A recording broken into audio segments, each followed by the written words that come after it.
Hello everyone, I hope you all are doing very well. So in today's class we will start the numericals mechanical properties of matter. So chapter number 6 के total 12 numericals है, साथ ही easy method के साथ देखने वाले हैं. So without any further delay let's start our today's class. So numerical number first means के 6.1 हमारे पास क्या है statement देखें. A spring is stretched 20 millimeter by a load of 40 N. Calculate the value of spring constant. एक spring है जो stretch हो रहा है मीन्स खींच रहे हैं, तो वो कितना एक्सटेंड हो रहा है 20 मिलीमीटर पे. फोर्स कितना है 40 न्यूटन है. Value of spring, calculate the spring constant. Spring constant की जो वैल्यू है वो हमने फाइंड करनी है. If an object causes an extension of 16 mm what will B its weight. अगर वो ऑब्जेक्ट जो है उसकी एक्सटेंशन 6 मिलीमीटर होगी मीन्स कि इतना ज़्यादा, मीन्स ऐसे अगर ये हमारे पास स्ट्रिंग है ये इतना ज़्यादा स्ट्रेच हो रहा है, 3 मिलीमीटर स्ट्रेच हो रहा है, तो उसका वेट कितना होगा. ठीक है, इजी सा न्यूमेरिकल है, कुछ भी मुश्किल नहीं है. सबसे पहले हमने सिंपल डाटा को समझना है और उसके अकॉर्डिंग वैल्यूज लिखनी है. फर्स्ट लाइन देखिए, स्प्रिंग इज स्ट्रेच्ड. जहाँ पे भी स्ट्रेच्ड का वर्ड आएगा इसका मतलब है कि ये एक्स की वैल्यू है. ठीक है, x is equal to 20 mm. m का मतलब होता है मिली. मिली की क्या वैल्यू होती है 10 power -3 m as it is रहेगा. इसी तरह by a law of 40 n. Load कितना है, फोर्स कितनी लग रही है 40 n. ठीक है, फोर्स को कैपिटल एफ से डिनोट करते हैं. वैल्यू हमने स्प्रिंग कांस्टेंट की फाइंड करनी है, तो स्प्रिंग कांस्टेंट को हम के से रिप्रेजेंट करते हैं, हमने फाइंड करना है. यहाँ से देखें ये गिवन थी वो लिख ली है. एज वी नो डैट, हमें पता है कि ये तीनों किस फॉर्मूले में आते हैं. फोर्स इक्वल होता है F is equal to K x. हमें क्या फाइंड करना है, स्प्रिंग कांस्टेंट की वैल्यू, के की वैल्यू फाइंड करनी है. एफ भी पता है एक्स भी पता है, तो के को इधर ही रहने देते हैं. जो चीज़ फाइंड करनी है उसको इधर ही रखें. एक्स मल्टीप्लाई हो रहा है, दूसरी साइड पे आके क्या हो जाएगा डिवाइड. तो एफ की जगह एफ की वैल्यू 40 पुट करेंगे. इसमें गिवन था कितना था 20 mm, तो वो इक्वल था 20 मल्टीप्लाई 10 पावर 3 के. तो x की जगह हमने 20 मल्टीप्लाई 10 पावर -3 लिखा है. अब इसको सिंपल सॉल्व करें. 0 0 से कट हो जाएगा, 2 2 ज़ा 4, तो 2 10 की पावर -3 ऊपर आएगा तो क्या बनेगा 10 की पावर +3. और यहाँ पे हमारे पास यूनिट क्या होगा nm-1. ठीक है, तो ये हमने अभी क्या फाइंड कर दिया, स्प्रिंग कांस्टेंट फाइंड कर दिया. मीन के क्वेश्चन का भी एक पार्ट कंप्लीट हुआ है. नेक्स्ट लाइन देखिए, an object causes an extension of 16 mm means कि अब अगर हमने x की वैल्यू रखनी है 16 mm what will B its weight means के, तो फिर फोर्स क्या होगी. ठीक है, ध्यान से देखें, x अब क्या है 16 mm, वेट हमने फाइंड करना है और स्प्रिंग कांस्टेंट की वैल्यू हमें पता चल गई अभी क्या है 2. तो अगेन एफ के और एक्स आ रहे, तो वही वाला formula F is equal to K X. Find क्या करना है वेट, तो एफ को इधर ही रखेंगे. के और एक्स के दोनों वैल्यूज पता है, दोनों को सिंपल मल्टीप्लाई करेंगे तो हमारे पास नेक्स्ट आंसर आ जाएगा. तो आगे सोल्यूशन देखें पहले पे. अगेन वही वाला डाटा, नेक्स्ट लाइन जो लिखी थी कि एक्सटेंड हो रहा है, स्ट्रिंग कितनी है, अब extension 16 mm, weight means force हमने फाइंड करना है. तो फॉर्मूला हमारे पास क्या होता है, W लिखा हो या F लिखा हो एक ही बात है. ठीक है, वेट फाइंड करना है ना, तो वेट और F एक ही बात है, फोर्स. तो अभी हमने फॉर्मूला पढ़ा है वो क्या होता है, F is equal to K x. के की वैल्यू भी फाइंड की है, क्या थी 2 मल्टीप्लाई 10 पावर 3. एक्स की वैल्यू भी पता है क्या है 16. अगेन m है ना, तो m की वैल्यू होती है 10 की पावर -3 और एक m जो है वो एज इट इज लिखे रहने देंगे. तो यहाँ पे हमें पता है कि बेसिस सेम हो तो पावर्स ऐड हो जाती हैं. एक 10 की पावर -3 है तो +3 और -3 कट हो जाएगा. इसका मतलब है कि जो 10 की पावर्स है ना ये कट हो गई हैं, तो 2 3 का क्या होता है 32 और यूनिट क्या आ जाएगा हमारे पास एन या एफ लिखें एक ही बात है. तो यहाँ पे हमारा क्वेश्चन नंबर 1 न्यूमेरिकल 1 जो है वो कंप्लीट हो जाता है. नेक्स्ट न्यूमेरिकल नंबर 2 देखते हैं.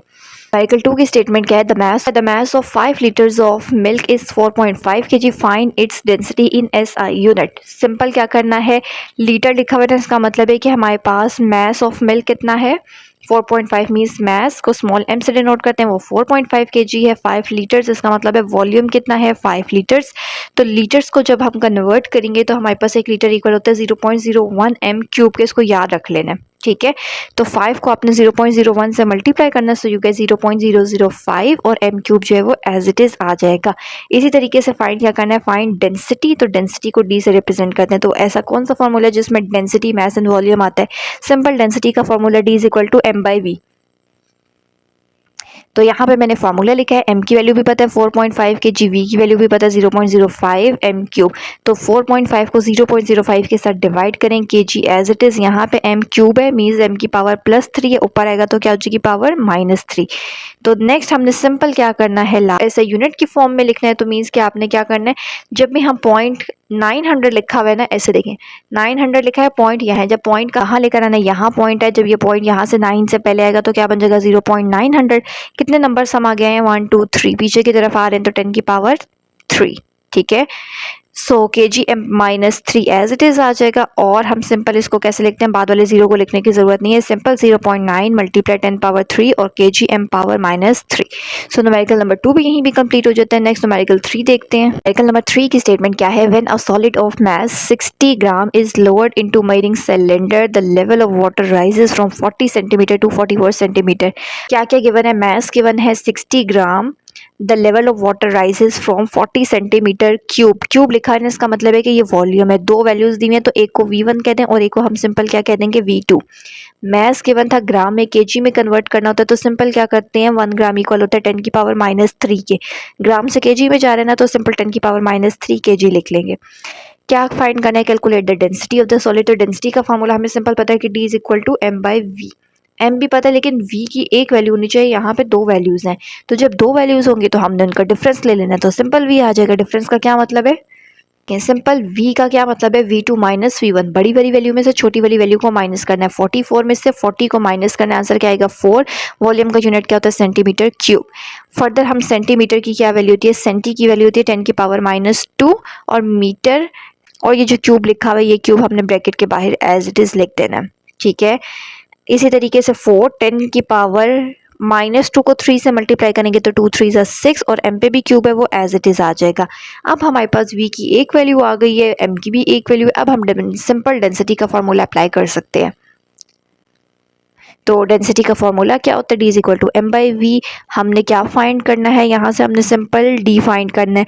तो M की वैल्यू हमारे पास क्या है 60, और V की वैल्यू क्या है 4 मल्टीप्लाई 10 पावर माइनस 6। तो पहले आपने सिंपल 60 को 4 से डिवाइड कर लें, ऐसे इसको डायरेक्टली कर लें, कटिंग कर लें। 4 1 ज़ा 4, 2 आगे चला गया, 4 5 ज़ा 20 होता है, तो 15 आगे 10 की पावर माइनस 3, उधर ये 10 की पावर माइनस 6 नीचे ऊपर आएगा, तो साइन चेंज हो जाएगा, प्लस 6 बन जाएगा। माइनस 3 और प्लस 6 सॉल्व करेंगे तो प्लस 3, और यूनिट क्या होता है डेंसिटी का, kgm पावर माइनस 3। तो न्यूमेरिकल नंबर 3 भी यहीं पे कंप्लीट हो जाता है। नेक्स्ट न्यूमेरिकल नंबर 4 देखते हैं।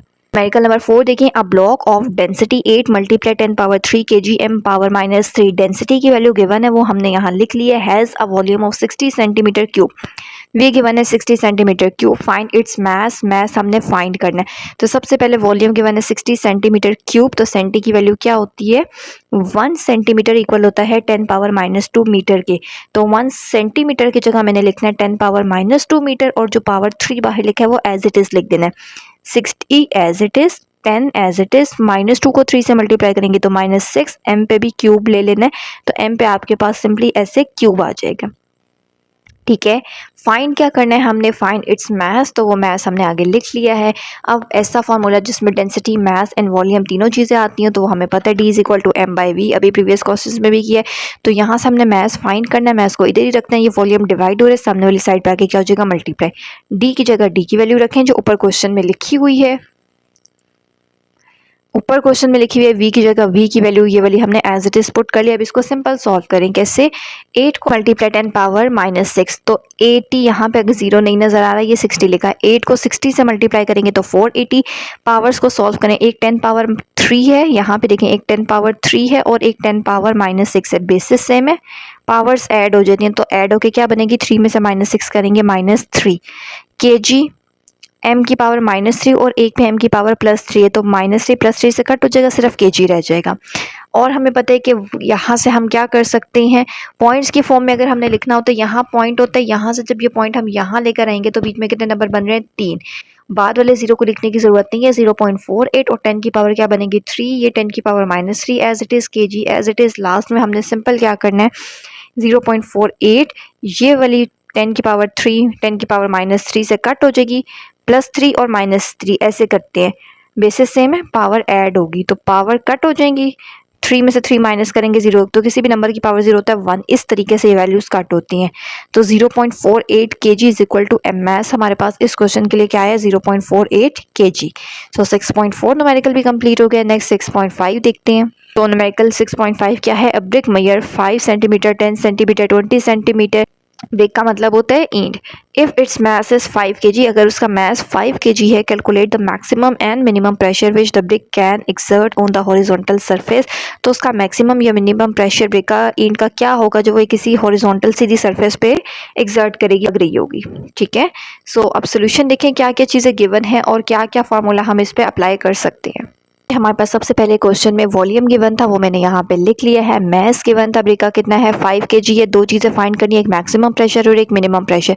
मैक्सिमम प्रेशर को P1 से डिनोट कर लें और मिनिमम प्रेशर को P1 डैश से, ताकि दोनों में डिफरेंस कुछ पता चल जाए। ठीक है, फॉर्मूला क्या होता है प्रेशर का? सिंपल प्रेशर का फॉर्मूला होता है P = F/A। एफ हमारे पास कहीं पे भी डाटा में गिवन नहीं है। ठीक है, तो इसका मतलब है कि एफ हमारे पास एम डब्ल्यू के भी इक्वल होती है। एफ लिखें, फोर्स लिखें या वेट लिखें, एक ही बात है। एफ = डब्ल्यू होता है और डब्ल्यू = आगे क्या होता है mg। तो इसका मतलब है कि अगर हमें फोर्स कैलकुलेट करनी है ना, तो हमें mg चाहिए। m हमें पता है ऊपर कितना है 5 और g की वैल्यू भी हमें पता है कि 10 होती है। तो 5 को 10 से मल्टीप्लाई करना है, 5 × 10 = 50 और फोर्स का यूनिट सिंपल क्या होता है? न्यूटन होता है n। अब क्या करना है, एफ पता चल गया, ए पता चल जाएगा, तो हम प्रेशर फाइंड कर लेंगे। अब एरिया फाइंड करना है। एरिया कैसे फाइंड करना है? वो दो चीज़ें फाइंड करनी है, एक मैक्सिमम प्रेशर और एक मिनिमम प्रेशर। दो चीज़ें फाइंड करनी है, तो उसमें दो फार्मूले यूज़ हो रहे होंगे। ठीक है, दो दफ़ा प्रेशर का फार्मूला अप्लाई होगा। अब आपने चूज़ करना है कि उस फार्मूले के लिए हमने ए की वैल्यू कौन सी लेनी है। ठीक है, क्योंकि ऊपर क्वेश्चन में गिवन नहीं है। वो ए की वैल्यू हम कैसे चूज़ करते हैं? अभी ए के लिए फार्मूला अप्लाई करेंगे, उसमें से हमने देखना होता है कि अगर हमारे पास मैक्सिमम प्रेशर है ना, तो जो ए की सबसे छोटी वैल्यू आ रही होती है ना, वो उस फार्मूले में हमने पुट करनी है। और जब हम हेडिंग देंगे ना मिनिमम प्रेशर की, मीन्स के फार्मूला तो सेम यही रहेगा। तो ए की जो सबसे बड़ी वैल्यू आ रही होती है ना, वो हमने पुट करनी होती है। स्मॉल एरिया होगा तो उस पर प्रेशर ज़्यादा लगेगा, लार्ज प्रेशर लगेगा, मैक्सिमम लगेगा। और अगर एरिया लार्ज होगा, बड़ा एरिया होगा, तो उस पर प्रेशर जो है वो कम लगेगा। ठीक है, अब सबसे पहले हम एरिया फाइंड करते हैं। तो एरिया के लिए हमारे पास वॉल्यूम में क्या वैल्यूज़ गिवन है? ये 3 वैल्यूज़ गिवन है। तो A1 में आपने क्या करना है, पहले दो का पेयर बनाना है। 5 सेंटीमीटर मल्टीप्लाई 10 सेंटीमीटर, हमें पता है 5 10 क्या होता है 50 सेंटीमीटर। सेंटीमीटर से मल्टीप्लाई होकर सेंटीमीटर स्क्वायर। नेक्स्ट एरिया कैसे बनाना है? पहले इन दोनों का पेयर बनाया था, अब अगले दो नंबर का 10 और 20 का पेयर बनाना है। तो A2 क्या होगा? 10 सेंटीमीटर मल्टीप्लाई 20 सेंटीमीटर। 10 20 क्या होता है 200 सेंटीमीटर पे बन जाएगा स्क्वायर। लास्ट देखें, 20 को मल्टीप्लाई करेंगे 50 से। फर्स्ट, सेकेंड और थर्ड 20 और 5 का पेयर बनाना है। 5 मल्टीप्लाई 20, 5 20 क्या होता है 100 सेंटीमीटर। दो दफ़ा है तो उस पर आ जाएगा स्क्वायर। तो दोनों चीज़ें फाइंड करनी है। अब एरियाज भी हमारे पास 3 आ चुके हैं और हमारे पास फोर्स की वैल्यू ऑलरेडी हमने 50 फाइंड कर लिए। तो मैक्सिमम प्रेशर फाइंड करना है, पहले उसकी हेडिंग दे। प्रेशर को भी हमने ऊपर लिखा था कि हम किससे डिनोट करते हैं? P1 से। तो P1 फॉर्मूला वही होता है, P = F/A। यहाँ पे भी 1 लिख देंगे, यहाँ पे भी 1 लिख देना। फोर्स सेम ही रहती है। अब देखें, फोर्स एज इट इज़ अभी बताया था कि मैक्सिमम प्रेशर के लिए स्मॉलर एरिया होता है। ठीक है, तो यहाँ पे देखिए मैक्सिमम प्रेशर के लिए सबसे स्मॉल वैल्यू कौन सी आ रही है? 50, 200 और 100 में से 50। इसका मतलब है कि यहाँ पे मैक्सिमम प्रेशर के लिए आपने एरिया कितना लेना है? 50 कंसीडर करना है। तो यहाँ पे देखें सेंटीमीटर स्क्वायर है, मीटर में कन्वर्ट करें सेंटीमीटर। 1 centimetre = 10⁻⁻2 metre. तो 1 सेंटीमीटर की जगह हमने 10⁻⁻2 मीटर लिखा है और ये जो 2 है ये ब्रैकेट के बाहर एज इट इज़। अब इसे सॉल्व करें, -4 मीटर पे भी स्क्वायर आ जाएगा। तो पहले इसी चीज़ को यहाँ सिंप्लीफाई कर ले। तो अब इसको जो सिंप्लीफाई करके लिखा है ना, वो यहाँ पे अगेन लिख लेती हूँ। 50 50 से कट हो गया, ऊपर क्या रह जाएगा 1 और यहाँ नीचे 10⁻⁻4 है, ऊपर आएगी तो 10⁻+4 बन जाएगी। प्रेशर का यूनिट सिंपली क्या होता है? पास्कल। उसको PA से रिप्रेजेंट करते हैं, तो वो हमने उसके साथ लिख लेना है। नेक्स्ट, अब हमने मिनिमम प्रेशर फाइंड करना है। तो यहीं पे देखें एरिया वाली वैल्यूज़ में मिनिमम प्रेशर फाइंड करना है ना, प्रेशर का फॉर्मूला तो वही होता है P = F/A। F भी हमें पता है सेम ही रहेगा 50। A क्या रहेगा? मिनिमम प्रेशर है, मीन्स लार्जर एरिया। तीनों में से सबसे लार्ज वैल्यू कौन सी आ रही है? 200। तो A हम क्या कंसीडर करेंगे मिनिमम प्रेशर के लिए? 200। ठीक है, आगे ये पॉइंट्स लिखे हुए भी हैं। मिनिमम प्रेशर देखें, मैंने मिनिमम प्रेशर की हेडिंग दी है। मिनिमम प्रेशर को किससे रिप्रेजेंट करें? P1 के ऊपर ऐसे लाइन है उससे रिप्रेजेंट करें। फॉर्मूला वही होता है F/A की कौन सी वैल्यू ले रहे थे? 2 नंबर पे सेकंड पे आ रहा था ना, इसलिए A2 लिख लिए। F 50 है, A की वैल्यू क्या आ रही थी हमारे पास? 200 centimetre square as it is. तो यहाँ पे 200 एज इट इज़ रहेगा। सेंटीमीटर इक्वल होता है 10⁻⁻2 मीटर की, ये वाला स्क्वायर एज इट इज़। तो 2 2 -4 एम पे भी स्क्वायर आ जाएगा। अब इसको सॉल्व करें, 50 को 200 से डिवाइड करें 0.25। यहाँ 10⁻⁻4 है, ऊपर आके क्या बन जाएगी? +4। यूनिट क्या होता है? Pascal. PA capital A directly लिख लें। लास्ट में हमने क्या करना है, ये पॉइंट को जब हम 2 नंबर आगे लेकर आएंगे टू फॉरवर्ड मूव करें ना, तो पॉइंट क्या होता है? पावर क्या होती है? नेगेटिव बनती है। 2 नंबर आगे आ रहे हैं तो 10⁻⁻2, 10⁻4 एज इट इज़। अब इनको सॉल्व कर लें, एक दफ़ा 10 -2 और +4 बेसिस सेम है, पावर ऐड हो जाएगी। तो ये सॉल्व होकर नंबर क्या बनेगा? +2 और प्रेशर का यूनिट क्या होता है? पास्कल। तो यहाँ पे हमारा न्यूमेरिकल नंबर 5 जो कि बहुत ईजी न्यूमेरिकल था वो कंप्लीट हो जाता है। नेक्स्ट न्यूमेरिकल नंबर 6 देखें।